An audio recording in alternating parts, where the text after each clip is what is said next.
One of the key things to understand is that I'm not sure people know that Haiti is the first free black republic in the world, 223 years.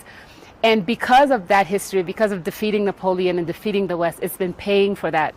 This is imperial backlash, that's what we call it.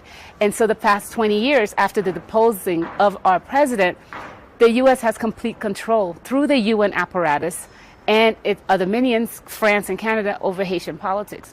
So by the time we get to Kenya's involvement in Haiti, what we have is the U.S. had been wanting to have a military presence in Haiti for a very long time. They wanted a military base from the 1800s, but in 2022, when there were government protests against IMF, removal of subsidies, against U.S. imperial meddling, constant imperial meddling, what ended up happening was that the U.S. wanted to find a force, a similar military force, to support its puppet that it had in place in 2022.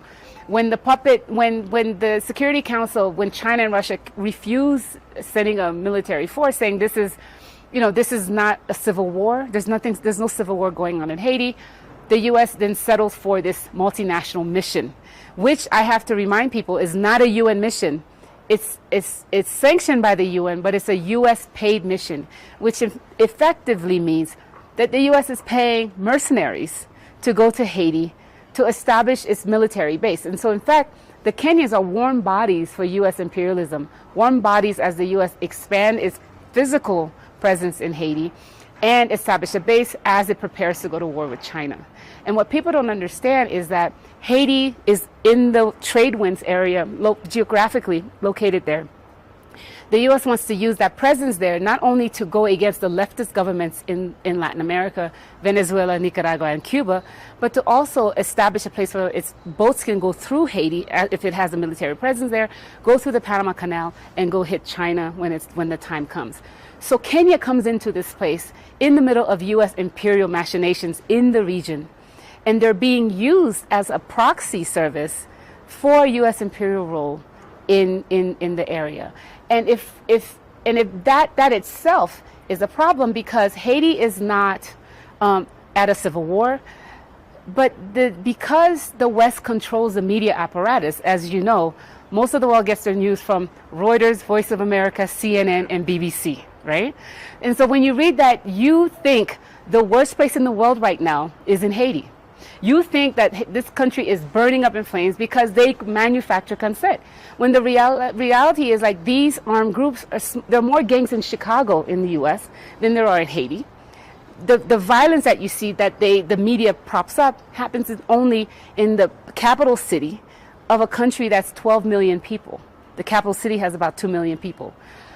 When you have Mexican cartels, when you have gangs in Ecuador, when you have a genocide happening in Gaza, everyone's saying Haiti is the problem to the international community. So we have to really think about, why is it that the U.S. is going through so much trouble to manufacture consent and make everyone think that Haiti is the worst place to be in order to send a military occupation when, things are happening in other places of the world.